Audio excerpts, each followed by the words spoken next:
Hey yo, shut your mouth. Game time. The gridiron. Shut your mouth, podcasting. Yards, touchdowns. Shut your mouth, podcasting.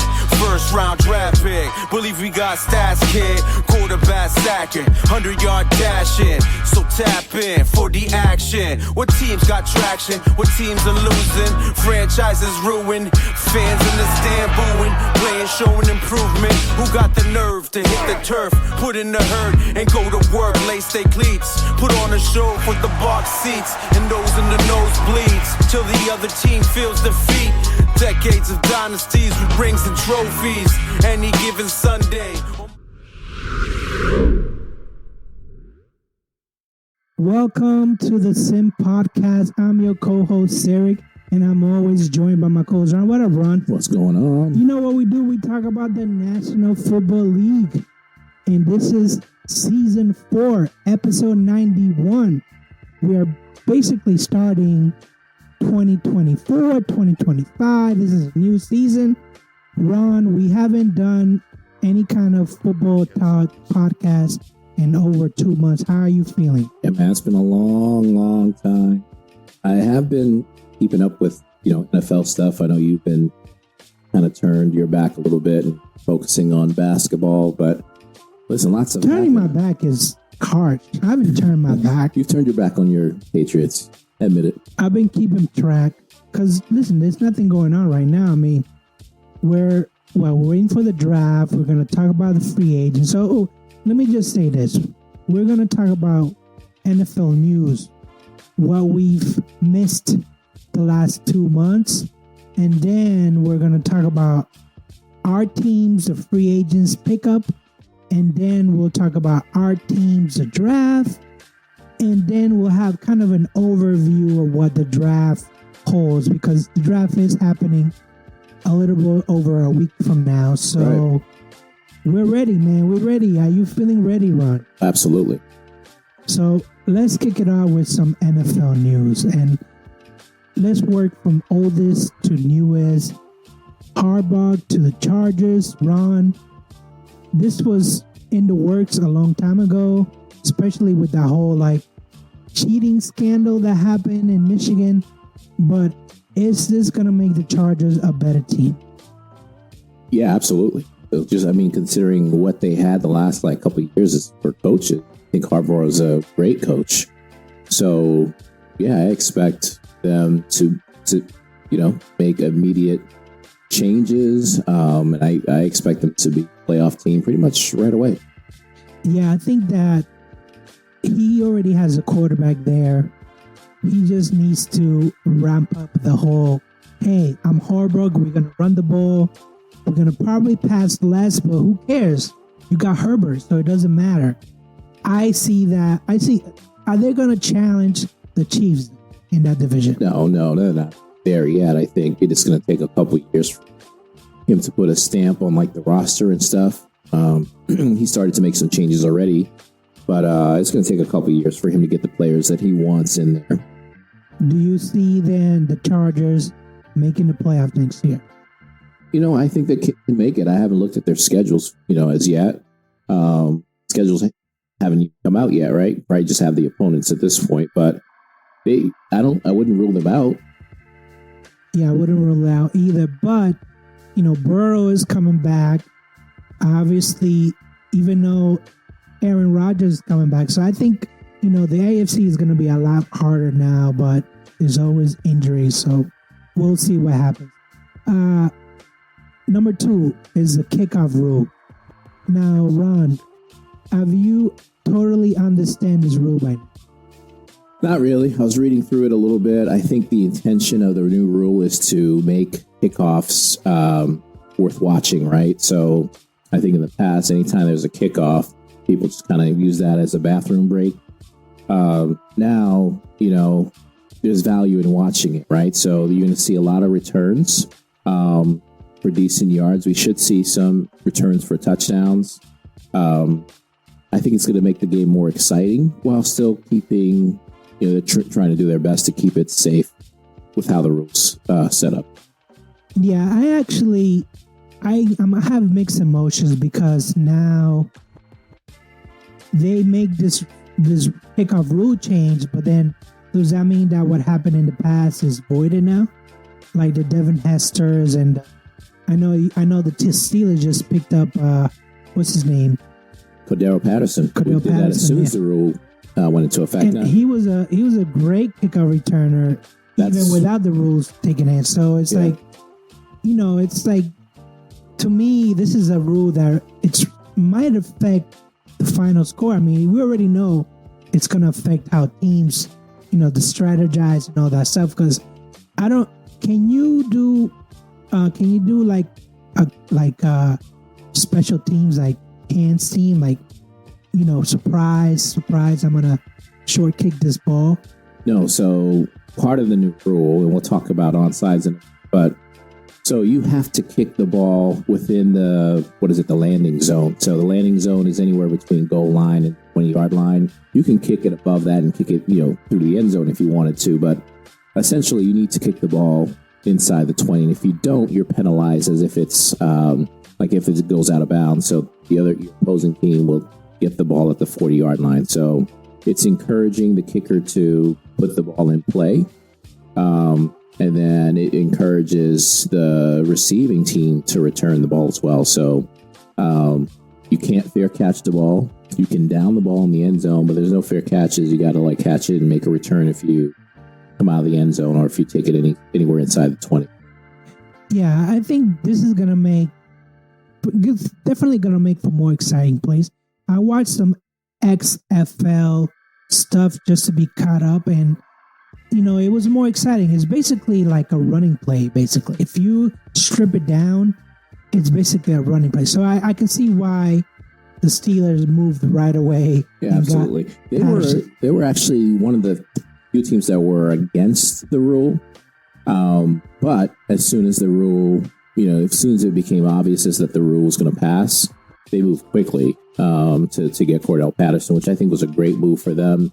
I think all other teams eventually will catch up to and realize, listen, there's value now in having a good returner or two on the team. So it's, there's value to finding a guy and paying a guy to do just, kickoff return. Listen, this is going to make, to me, it's very drastic, but it's for the better, right? It's for the better. It's like you said earlier. People were not even watching kickoffs because they knew the kicker was going to basically do a 25 yarder and kick it out of bounds. So this is going to be good. The other set of news we didn't talk about is drop tackle is out of the game. So is this going to be at the discretion of the ref? I mean, I don't know how. I know that is unnecessary roughness. You get a penalty, but is the refs basically going to be oh, this is a drop tackle, so you're going to get penalized? Yeah, I mean they're going to call it or do their best to call it as they see it. Now it doesn't stop the NFL from reviewing it after the game. If a penalty is not called, they can come back and later fine a player for making a drop tackle. But it's one of those things. I'm surprised I'll be honest. I'm surprised this one passed.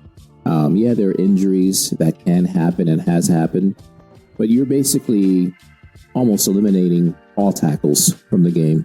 There's so many rules as you can't hit the player high. You don't want, you can't do a drop tackle.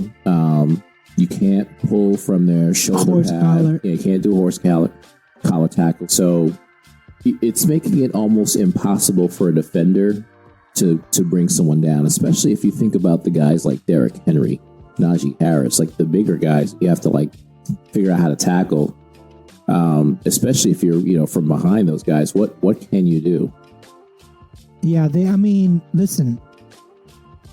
Are we heading towards flag football? Yes, I firmly believe that we'll get there. It's already in the Olympics, but like you mentioned earlier, these dudes are not going to go down that easy. So you're just making it easier for them to just run you over. If you don't have good form, you're not following the rules. Listen, I feel bad for you. You're gonna get run over. Yeah, I don't get it. At first it was quarterbacks. We got to do everything like quarterbacks. Now it's every player. And what I don't understand is like the NFL's been around for years, right? People got hurt and they just, NFL has survived. So why all of a sudden, are we doing all this extra to protect players when you can just add like roster spots and expand the team if guys get hurt, So I think we've had this conversation before, and it all comes down to demographic, right? The NFL is so big and so widespread that they have to have the female audience. They have to have, the kiddos. They just have to encompass everybody. Back in the old days, it was just males who watched football. It was like, oh, this is such a rough game. But now they have to soften it up because they will have to please all those different demographics. If you come on Sunday and you sit down with the whole family, if your wife and your 2 kids are like, wow, this is gruesome, I can't watch this, the NFL loses money. So I can totally understand. This is all Roger Goodell's doing that, hey, we need to have a wholesome family experience. It's money, baby. It's all about money. So as long as they keep making millions off a Sunday afternoon, your whole family watching the game, these rules are going to soften the game more. I foresee more rules coming. This is not the absolutely. End. This so is not the end. When you have stuff like competition committee and you do these things like every off season, there's like some rule change, and it's crazy, to me. Like the game has completely changed over the last like 20, 30 years. Yes. It's not just about safety anymore. It's like, what's pass interference now? What can you put your hands on guys? You can't do that anymore. It's just completely changed. So if the refs see a drop of blood on your jersey, you're automatically out of the game. We can't see that. The audience cannot see any kind of blood. Patch it up, change your jersey, whatever it takes. This is just, I wouldn't say it's a decline. I just say that this is why old heads are like, when we used to play, like let's talk about that Rams defensive end. He used to clock people in the face. You think that's allowed anymore? No, it's not allowed. So yeah, this is just more rules coming.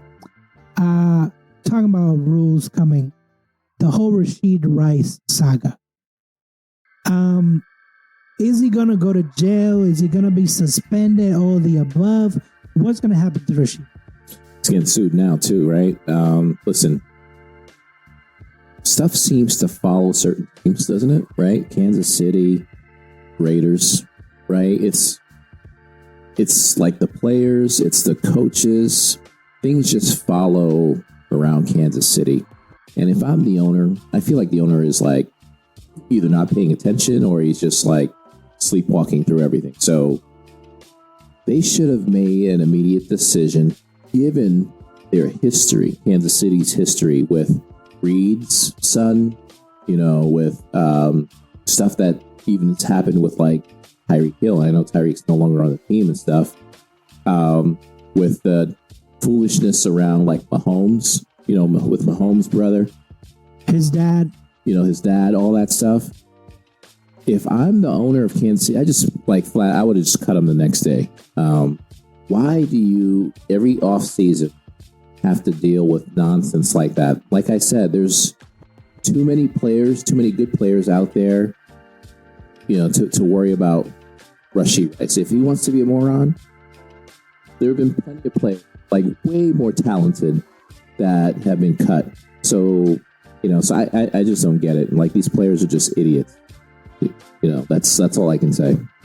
I mean, the thing is, I know that there's some videos out there and they captured like him walking away from an accident, like you walking away from a hit and run where someone got injured and then getting caught with marijuana in your car and all that stuff. It's stupid. It's like, dude, it's like you mentioned earlier, this game, it's a privilege to play. It's a privilege to not only play it, but get paid millions of dollars to do it. If I'm like a head coach, I'm bringing everybody to a meeting and I'm saying, listen, take a look around, right? Look at every person in the room. 2 or 3 of you are going to do something stupid and you're going to get thrown off the team. Don't be that person. Because it's guaranteed to happen. People just don't listen. People are just, stupid. So, every team has to deal with it, but it just seems like teams like Kansas City, Oakland, like it happens like every single. You don't hear that stuff really out of Pittsburgh. Definitely not New England. You don't hear about all the off-season stuff, except I guess Juju. I don't know if you saw that the other day. I mean, to be honest, Juju is probably going to get cut. I don't think he's going to make the team, but that's neither here or there. I'm just saying, listen, I think that you're free to live your life as you wish, but once you violate the team rules, once you violate...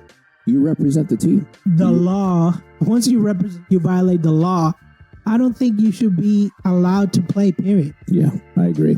Yeah, so Rashid Rice, I'm sure he's going to get suspended, might be even get some jail time, who knows, but that was just a dumb decision that he made.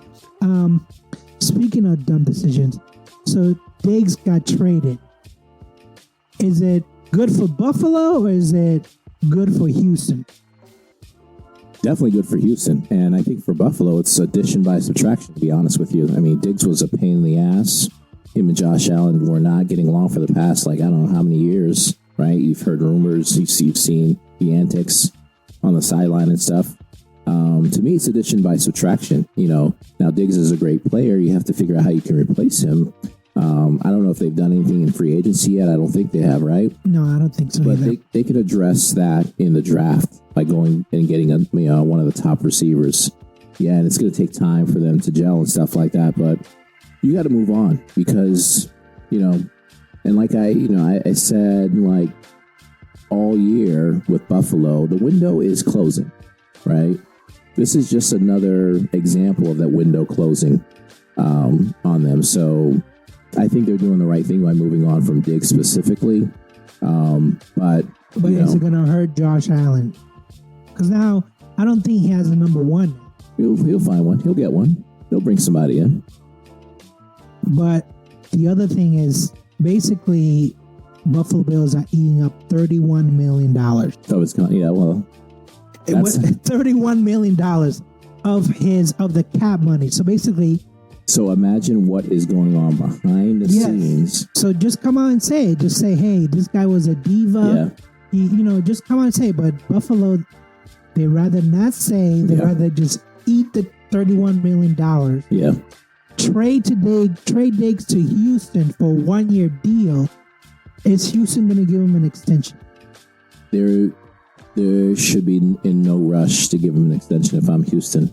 They are too talented, even especially receiver position, to be in a rush to pay any of their receivers. The guys they have, Nico Collins, I forgot the rookie that they had last year. Jack Williams? Yep.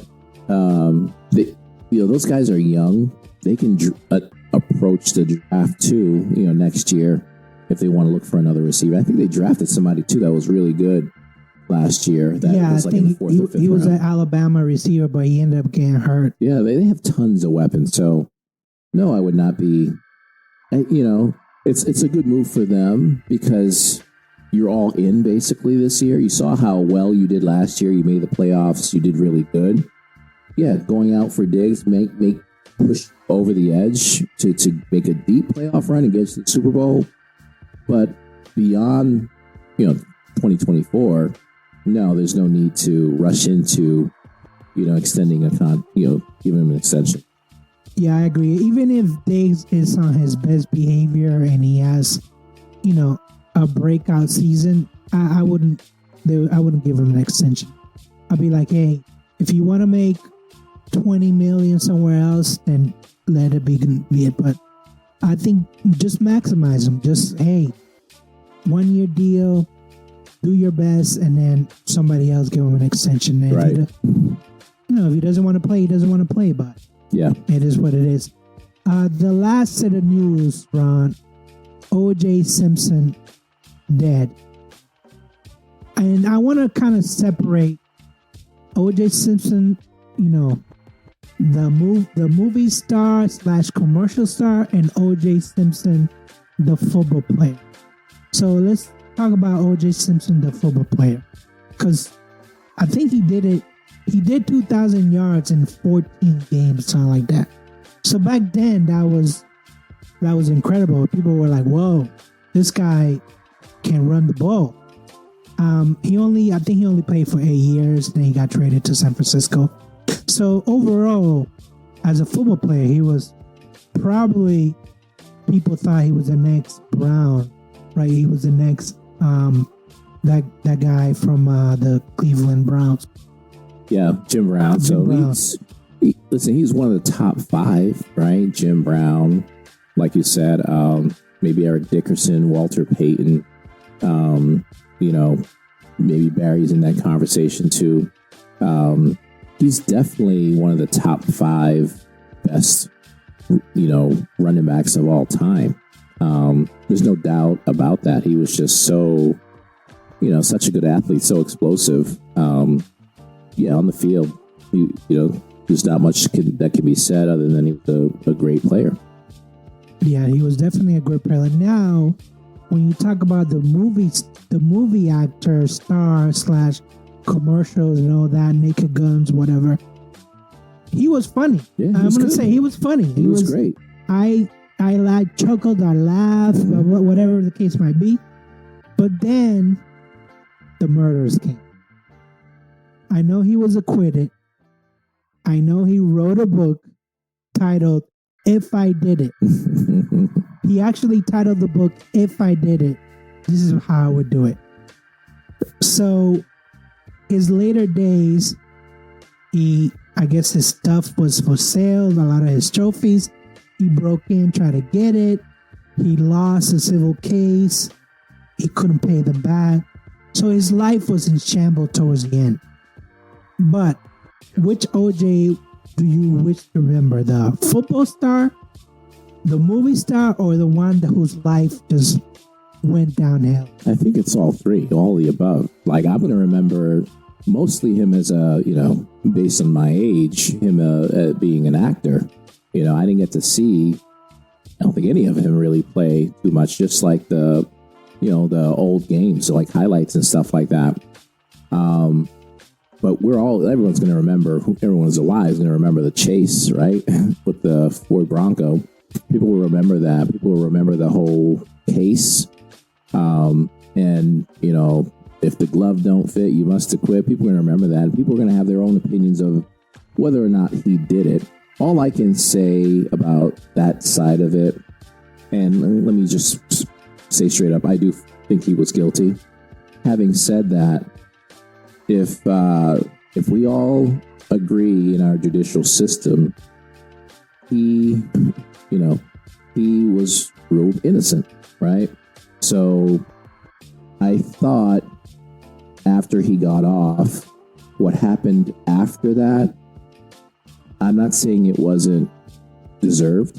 I think in a lot of cases it was, but I think there was a lot of hate. And part of that is race.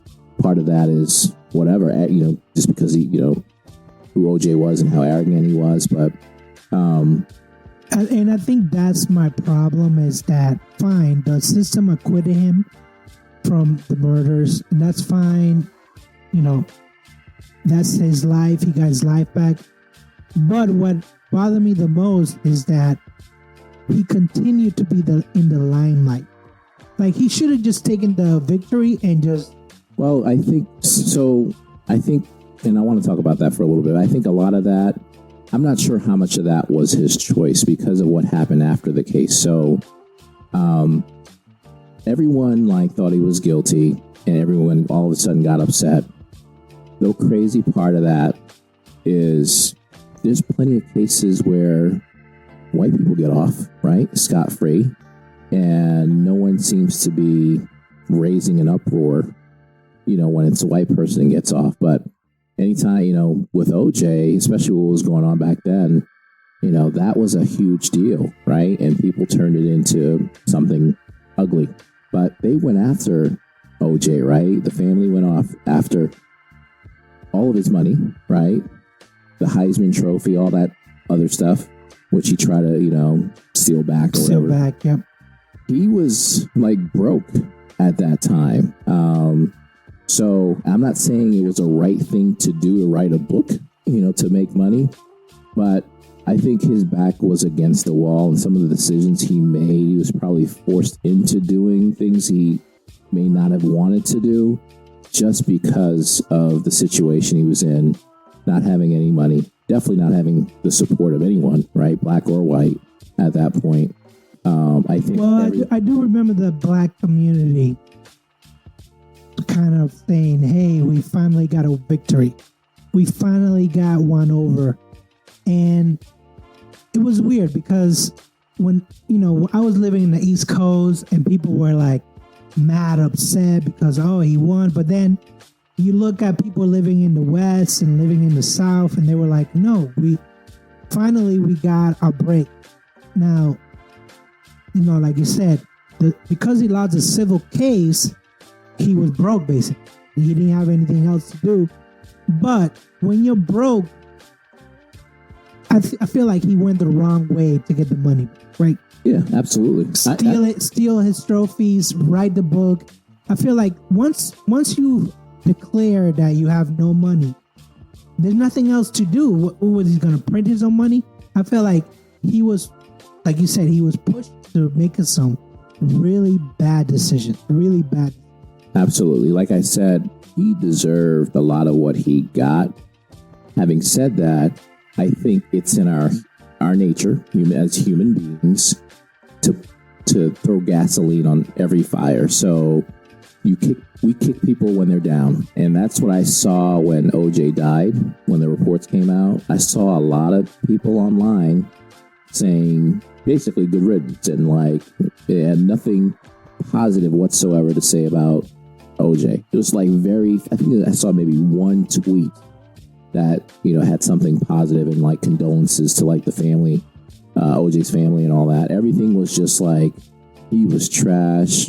They finally got, what's her name's killer and all this other stuff. It was just like, and that's where, and these weren't just, white people too. Let me just say that. So there's a lot of black people too, because again, I think we like to kick people when they're down. That's just in our nature. But it is what it is. Going back to your question earlier, we're going to remember the entire thing. I think people are going to look back and just say, what a interesting life, from the high of being a celebrity athlete to an actor, a really decent actor, right? And then that low of the murder. Yeah, I mean, I remember June of 1994. I was watching the NBA Finals, and they actually broke in the middle of the NBA Finals to show that white Bronco on the highway. And I was just like, we're talking about OJ here. This is not like a politician or like some kind of national figure. This is just somebody and first of all, acting the way he did after the murders, that was like not cool at all.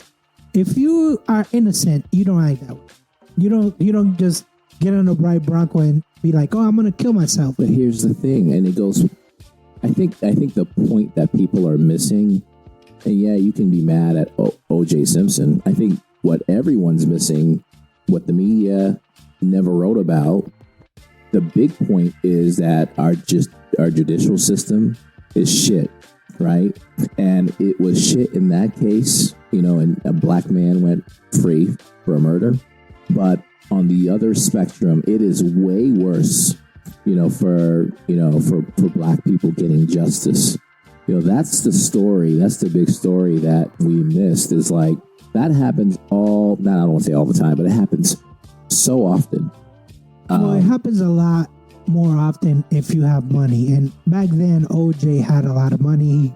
He basically hired the best lawyers to represent him. So rich people getting off is not news, right? If you got the money for the lawyer, you're probably not going to do jail time. But this was news because he was black and he's rich, right? Right. That's the point I'm trying to make. So the judicial system is not fair. Never has been. Never will be. Right. So it is what it is. We're about to see what happens now with Trump and his cases. Let's see if there's truly fairness in the judicial system. A whole different animal, right? Yeah. There's a whole different animal. All right, so that's all the NFL news. So you're basically caught up.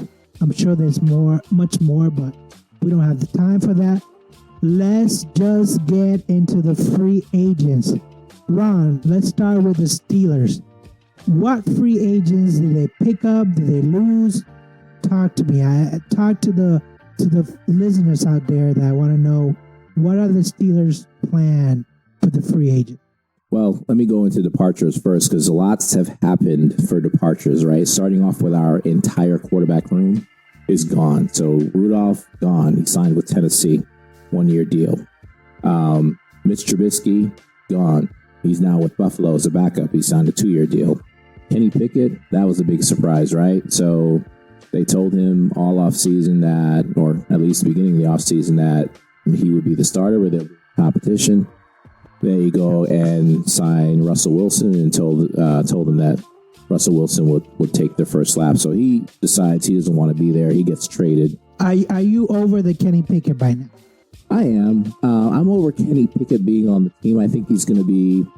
I still think he's going to be a good player. I just think it's the wrong team for sure, unless there's an injury of some sort.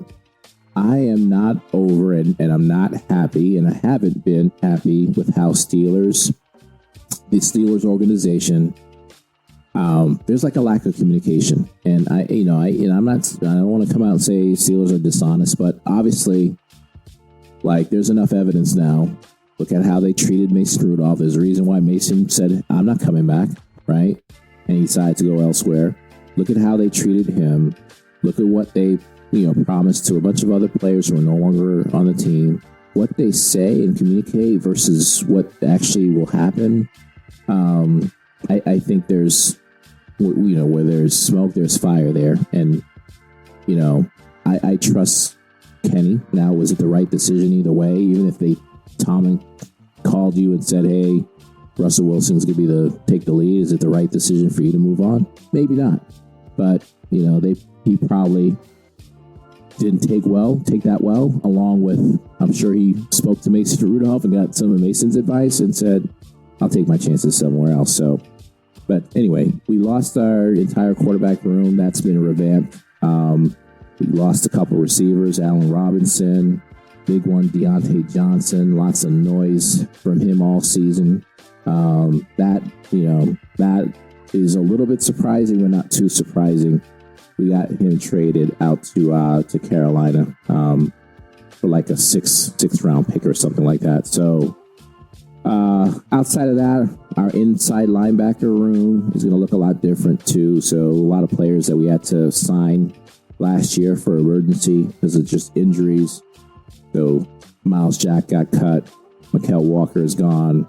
Patrick Peterson got released. Cornerback Eric Rowe, Keanu Neal released because of medical reasons. Our punter, he's gone. Okorafor is gone. He signed with Patriots. Mason Cole, our center, is gone. We don't even have an actual starting center right now on our roster. And Armon Watts, another player that we lost to New England. So lots of departures, some bigger than others. But I think the big news is the quarterback room is completely redone. So arrivals, we got Russell Wilson. We traded for Justin Fields. That was a big trade. We brought in Kyle Allen on the cheap for, I think he got a 1-year deal. What's interesting about our quarterback room is none of these guys are under contract for 2025. So it's 1 year for everybody. Even Justin Fields? Yeah, so Fields is on his rookie contract. It's the last year. Well, it's the year that we have to make a decision about picking up a 5th-year option, which we most likely won't do, which means it's basically his last year. We got to figure that out. So, we talked about Cordell Patterson. We brought him in as well once the kickoff rule went into place. We got some receivers, but they're like receiver 3s and 4s with Van Jefferson and Quez Watkins.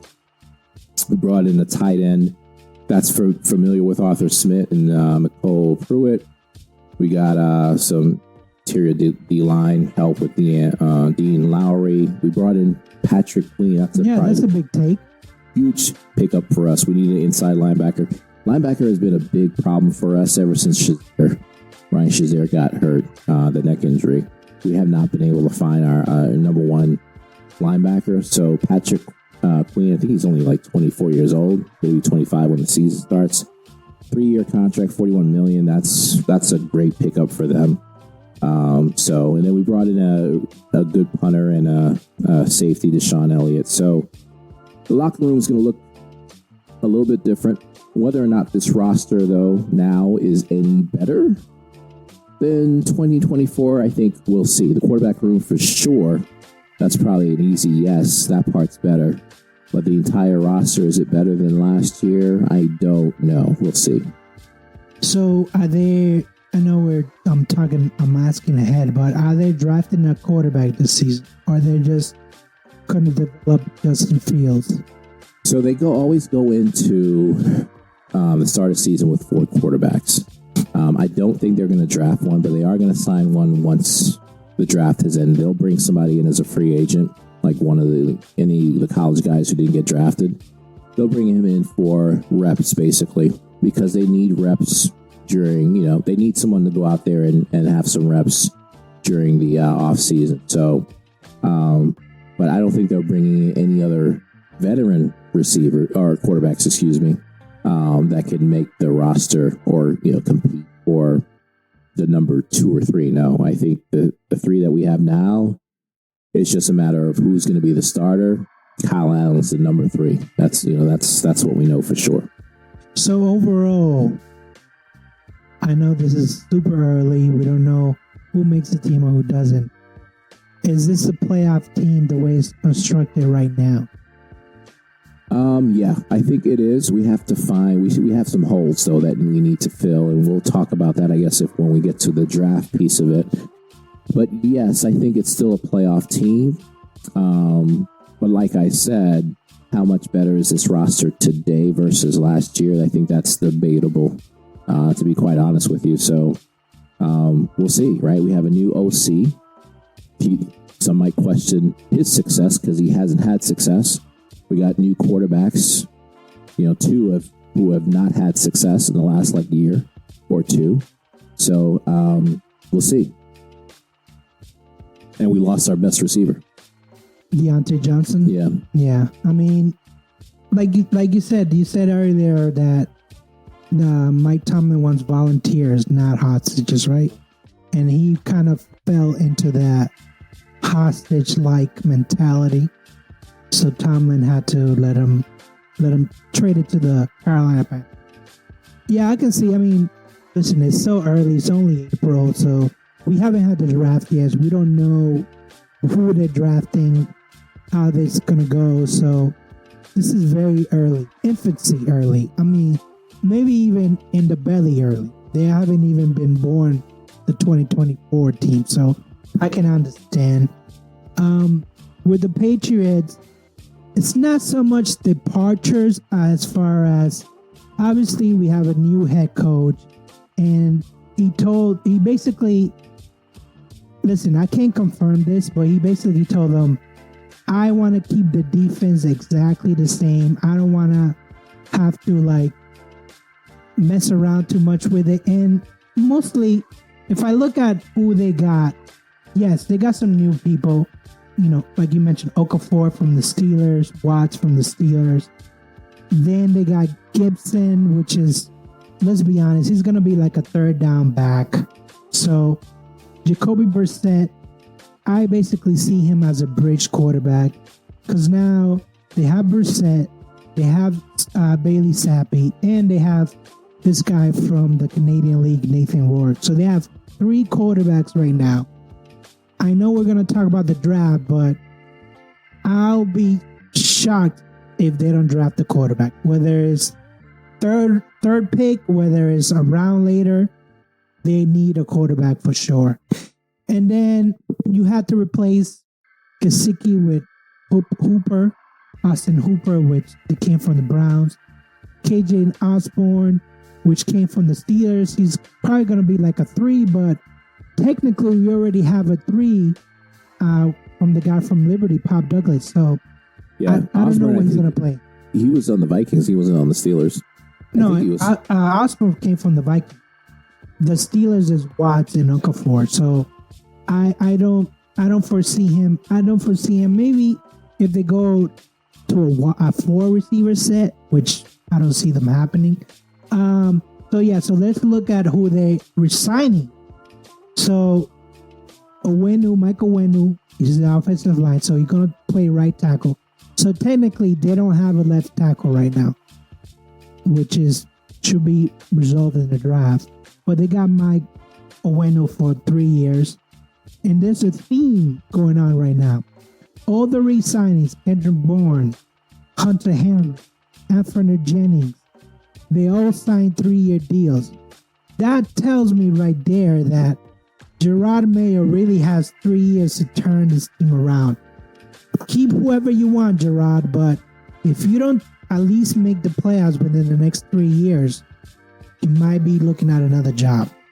Yeah, it's kind of strange, to be honest with you, to give anybody like a 3-year contract unless you really think that they are, they are one of the main pieces of the puzzle for your organization. So Kendrick Bourne, I don't understand that. Even Hunter Henry, at his age, well, I don't know, he's probably still young, but just based on his production, yeah, he's decent, but not.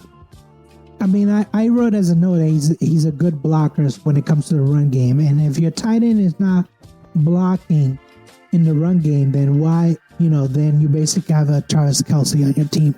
It's not really a tight end, he's a wide receiver. So, but you can get that in the draft, basically. Yeah, you can get it in the draft, but I figure, if you watch this team last year, Hunter Henry, when the ball came his way, he caught it. So he was basically automatic. I can see why they kept him. The only one, and Kyle Duggar just recently got an extension, so he's going to get paid, but he's went for 13 to 14 mil a year. Now, I'll be honest with you. Kyle Duggar is a great player, but he's never made the Pro Bowl. He's, he led the team in tackles a couple of years ago. So overall, he's not you wouldn't be like, oh man, this guy, he's great in the league. He's just great with the pack. Then you have Christian Ellis. Then you have, as I mentioned, Nathan Work, Tyrone Wheatley, which is the offensive line. So to me, a lot of these players are coming back, but also it's the offense, right? It's the offense. That's what they need help on. It's the offense. And right now they don't have a left tackle.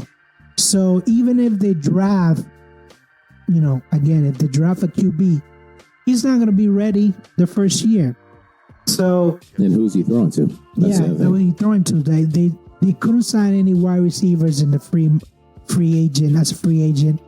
He even threw really under the bus, Gerard Mayo did, when he said he couldn't sign him. His girlfriend wanted to live someplace warm. Come on now. You're gonna blame the girlfriend? Come on. This is professional football. Come on. Just say nobody wants to play in the cold. That's what it is. Nobody wants to practice in the freezing cold. Listen, when Tom was there, when Bill Belichick was there, you tolerated that kind of stuff. Now you're like, what am I going to go there and freeze my ass off and not win games? I totally understand. So, yeah, this is basically, when I look at this roster, it's unfinished. A lot of it is going to depend on what they do in the draft. So, speaking of the draft, Ron, what do you think the Steelers are going to do in the draft? So I mentioned earlier, they got a lot of holes to fill, right? So if I look at most important needs, center is definitely the top need. They don't have a starting center right now, or someone that they, should really be putting out there to start at center.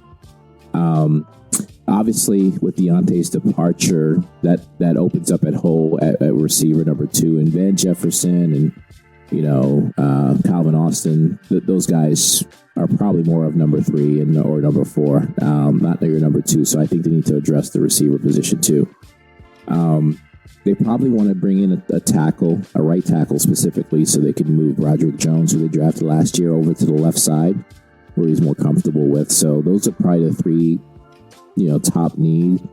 I think they also need to start thinking about defensive tackle, because Cameron Hayward's up there in age.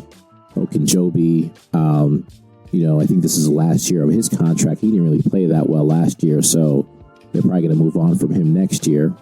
They got to find probably a long-term answer at linebacker to pair with Patrick Queen too.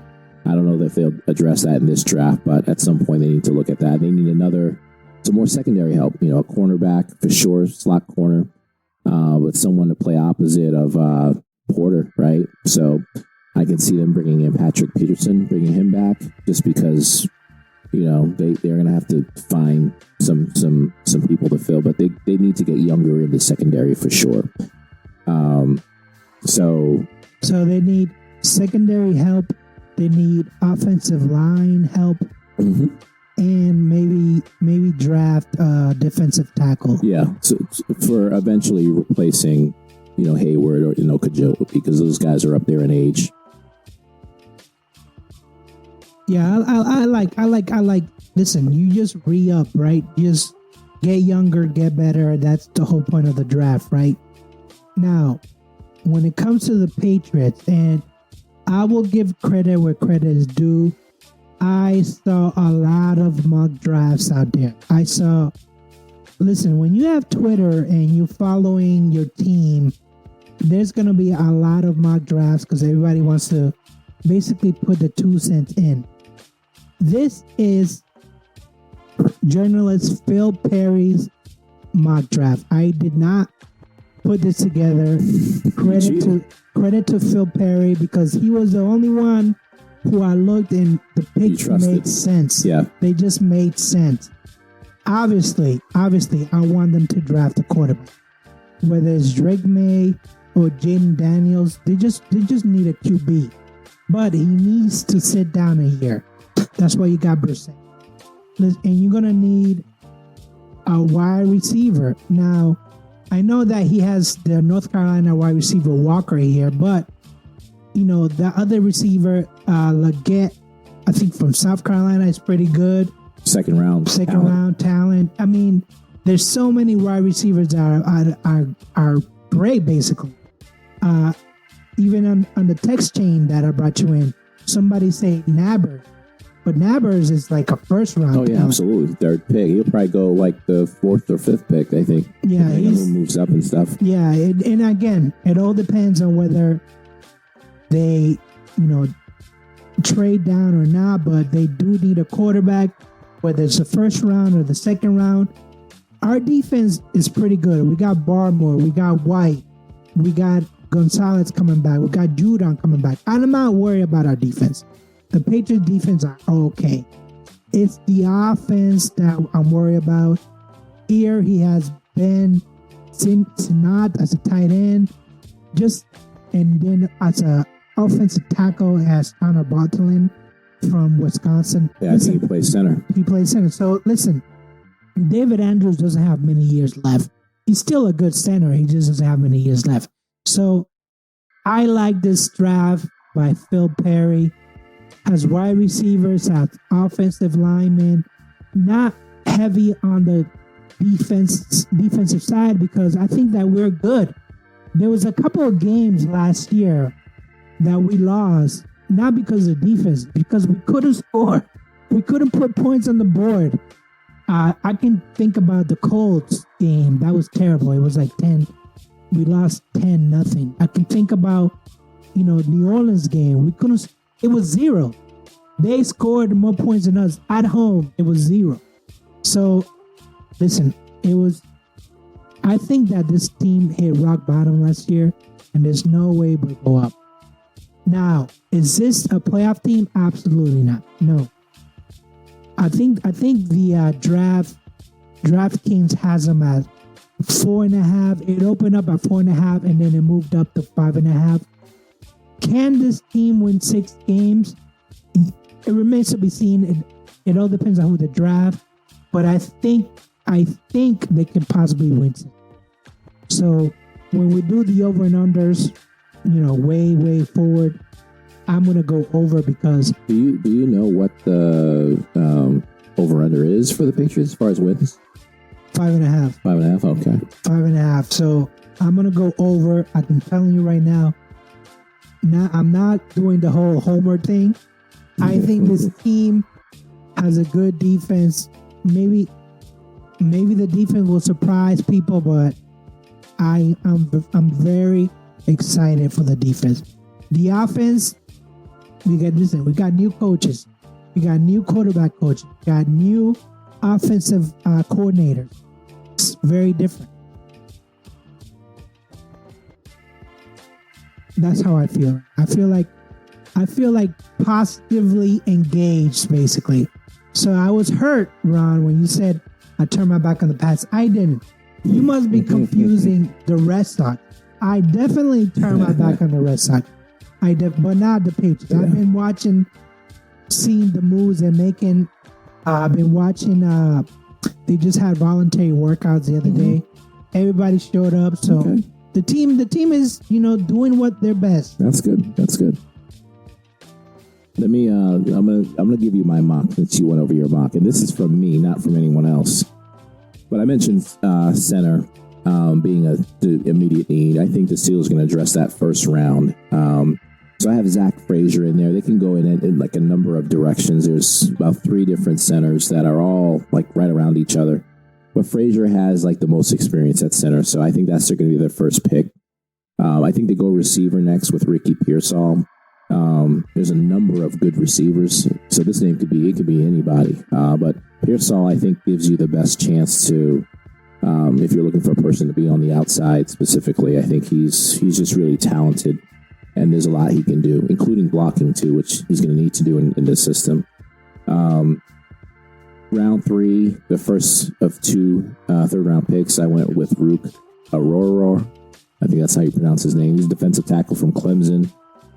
I think he can come in and start right away. I think he's better than Larry Ogunjobi, but I think they'll probably work him in slowly if they can bring someone like him in. So, but they need to address that, because next year I think the D line's going to look completely different. Even Hayward, with all his injuries this past year, that was too much to overcome for our defense. Even though he played pretty well. I got Blake Fisher, the tackle from Notre Dame. He can play right tackle. He's going to be a bit of a project. He's not going to be able to play right away, but that might help them towards the end of the season or sometime next year. Get their plan to move Broderick over to the left side.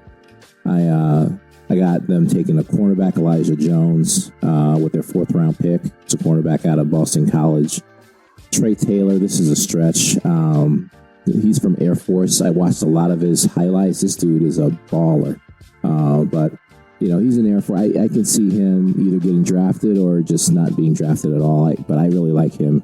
And then I got him selecting a linebacker from Ohio State at the end with their last pick, which is in round 6. So I think if they get these players, or at least address these positions, then they go from a team with a lot of holes today to a team with most of their holes like filled. Still some question marks about some of these guys will be forced to play. They're going to be forced to play regardless, like whatever rookies they draft because of those holes. But I think it'll answer some of those questions, and I'll be able to better give you an idea of what the team will look like. But either way, I think they're a playoff contending team. I just don't know how many wins at this point. I got to see something, especially on offense. Now, Ron, I know that the hit rate on this list that you made might be 0. If it is 0, I don't want you complaining that, I really like this player, but he didn't get drafted by the Steelers. That's because the draft is a crap. Yeah, absolutely. Like it's a lot of players I like are not on here. So you mentioned Leggett. That's the guy I want, right, for the second round, but it's probably not going to happen. Not at 51, no. Yeah, so if you looked at Mox, though, he's going anywhere before we get to our 3rd round pick. That's the problem, right? So, I obviously like, for center, there's a lot of options. I just think Zach Frazier has the most experience. Now, does that mean Steelers draft him? I don't know. So, but he probably doesn't have the highest upside, but he has the most experience, and then they need someone with experience. But we'll see. We'll see what happens. Now, in your opinion, because they've been talking about this, the last week or so, and there's actually FanDuel has draft odds out there right now that the first 4 picks are going to be all QBs. Do you agree or disagree with that? So, first 4 picks. So they're saying that Arizona is going to trade down. Trade out, yeah. Trade down so that either the Vikings or the Giants can get J.J. McCarthy. I don't think it's going to be first 4 picks. First 2 for sure.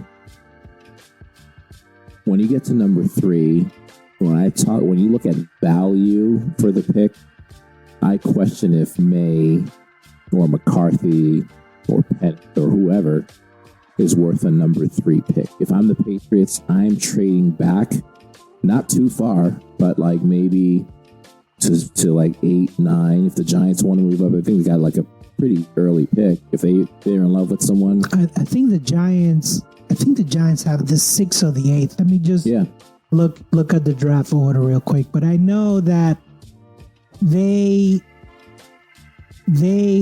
looking to move on from Daniel Jones. That's the rumor, right? But if I'm the Patriots, I would trade back. Take the number 9, get some. You still address your quarterback, right? Maybe get some, somebody else in the second round. But you can get like a really top tier receiver, with that extra pick or with your first round pick at that point. Yeah. So the Giants have the 6th pick, and they need a quarterback. Chargers have the 5th pick, but they already have a QB. Cardinals, obviously, they already have Murray. So people are saying that either the Patriots or the Cardinals or both are going to move out of that place for quarterbacks, and the Giants and the Vikings are going to move up, because if you think about it, and maybe the Raiders too. Maybe the Raiders too, because they're the 13th pick. So, in your opinion, it's not going to be a 4 quarterback. I think it will be. It could be. I don't think it's going to be these 4 teams, though, if that makes sense. It's definitely not going to be the Cardinals picking the quarterback. Someone's going to switch. And my gut's telling me New England's not going to take a quarterback with that third pick. They'll take one eventually, but not with a 3rd pick. They still have a lot of holes, right, to fill. Yes, they have a lot of holes. I'm just saying, draft a quarterback. But if you must use, because I think that they're looking at it as, or at least a lot of the people are looking at it that, we've never been a 3rd pick before, but next year you might get a 3rd pick. Exactly. You're not going to win. You're not going to be in the playoffs next year. I think they should remember that you won with the 5th round quarterback, right? So you can find quarterbacks, right? And as long as you can develop them and you can evaluate people, you can find quarterbacks in the later round. I don't believe this myth of you got to have a 1st round quarterback. I don't think that's, a good assumption at all. I know, because look at the San Francisco 49ers. Right, exactly. So you can find talent if you know how to evaluate and then you know how to develop. So a lot of holes to fill. If I'm them, I'm either trading back or I'm taking a Neighbors or Harrison with that 3rd pick. So that's what I'm doing. Yeah, I mean, if the Vikings come in and say you can have our 11th, and I think they just got the 23rd too from another team. So to me, that fills 2 holes right there. That fills 2 holes right there. Yeah, 23rd Minnesota Vikings. Yeah, so they got 2 1st round picks. So I can see that.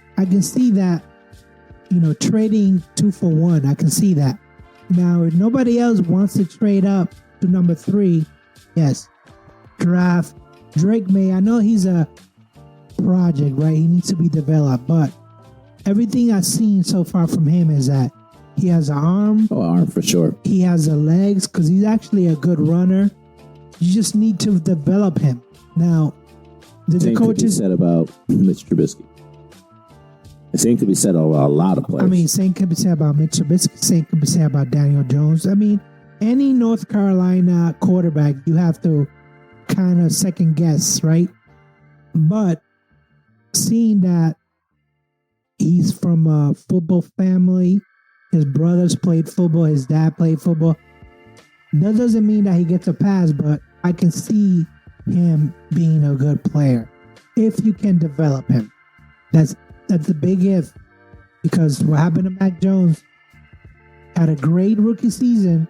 Once the offensive coordinator left, it was all downhill. Yeah. So that's like anybody going to any job. You lose leaders, people that can develop you. You're going to struggle at your job. It's no different in the NFL.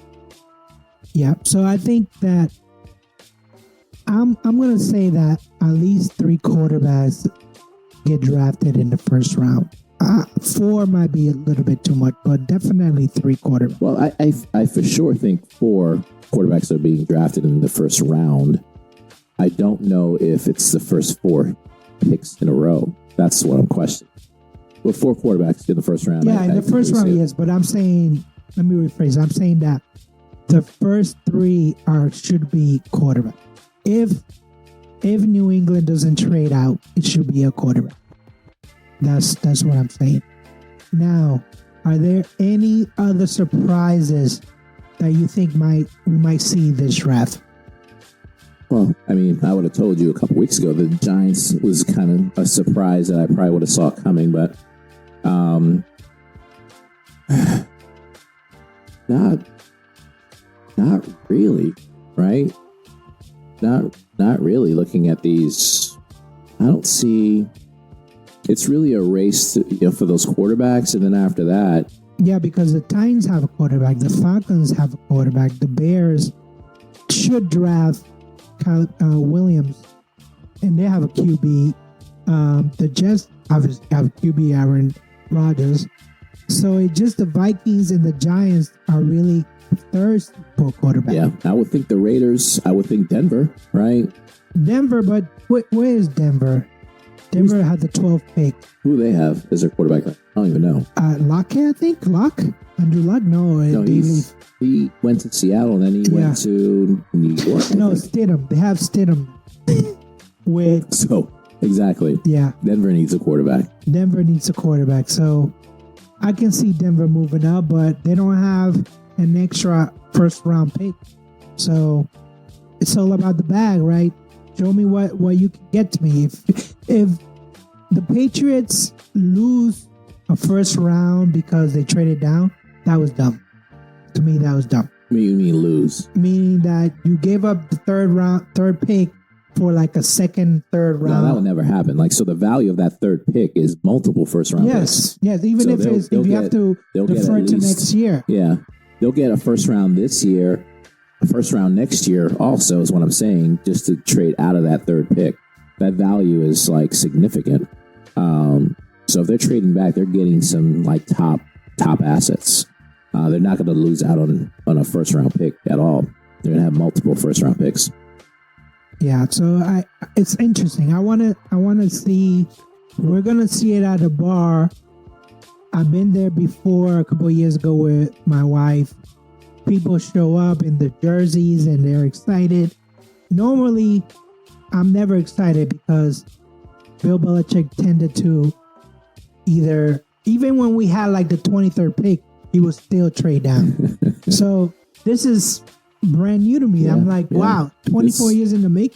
I know the feeling because we lost one. Yeah, it was the 20th pick, but when we got our quarterback in Kenny Pickett, at least we thought we did. It was exciting for sure. You're starting a whole new, starting over basically. So definitely some excitement.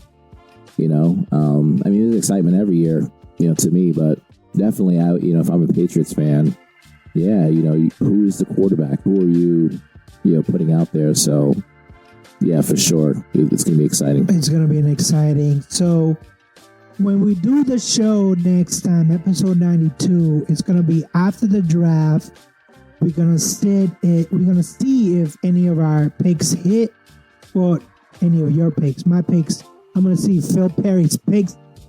And then we're going to analyze and see whether or not it should make the team better. But listen, we know that drafts is not guaranteed. These players are not even guaranteed to make the team. They'll get a rookie contract, but if they don't make the team, everything is voided out. Yeah. So you have to make the team.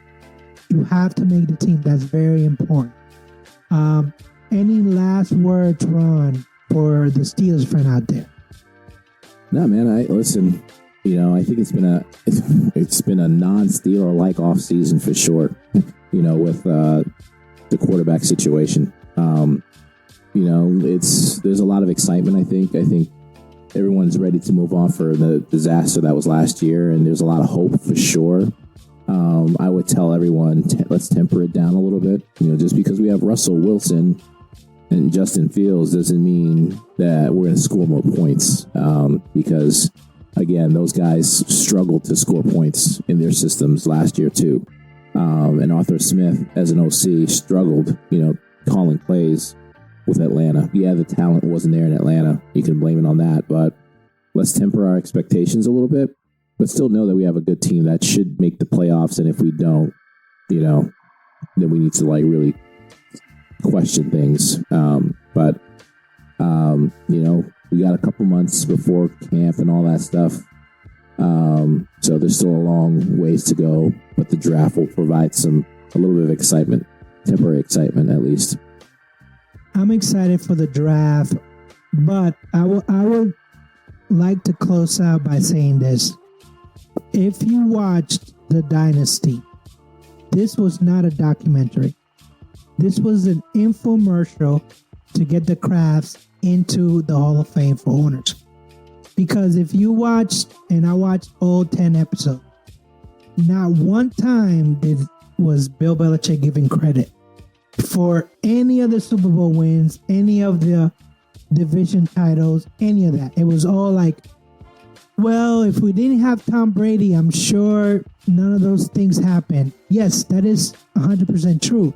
But also, other side of the coin, if you didn't have Bill Belichick, none of this would happen. It's true. Absolutely. So it wasn't fair and balanced. It was just a one-way, infomercial on the Crafts. And listen, the Kraft basically bankrolled this, infomercial thing.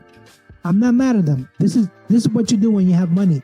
You rewrite history so that you make yourself look good. And that's what it is. So if you're a true fan, you know that the Dynasty was a joke. It was a big infomercial. So listen, if you want to see the highlights, by all means, grab the DVD, put it in there, but don't Apple TV. I'm sorry, but you should bet on this one. So that's all I'm gonna say, and then I can move on to the draft, and then I can be excited for what Gerard Mayo is gonna do. So that's all I have to say. So in that case, I say see you next week and peace. Peace.